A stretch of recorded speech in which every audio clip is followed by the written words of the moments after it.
Show you first steps to automate your workflow with Zappier.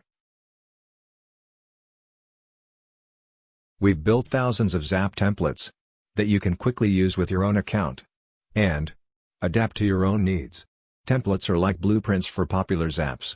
They help you get set up fast, and you can tweak them later. Here's how to add one.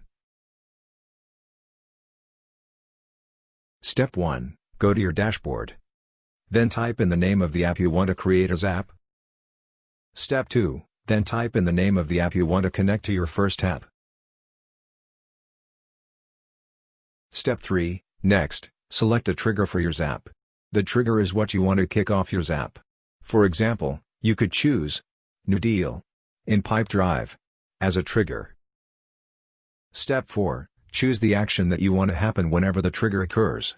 For example, you might want to send a Slack message to a channel every time there's a new deal in Pipedrive. Step 5. Scroll down to see popular Zaps involving those triggers and actions. Step 6. Click Use Zap to start editing the template in the Zap editor.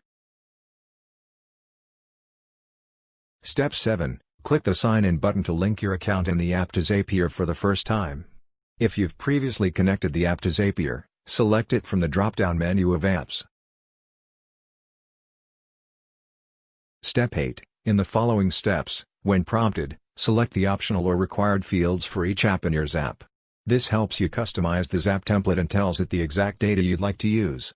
For example, with Slack, you'll need to select the specific channel you want the Zap to send messages to.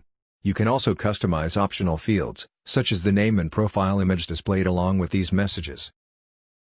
Step 9. Click Finished Editing to add the Zap to your account and turn it on. You'll also have the option to test the new Zap to see how it works. You'll find your newly created Zap on your Zaps page if you want to make any changes later.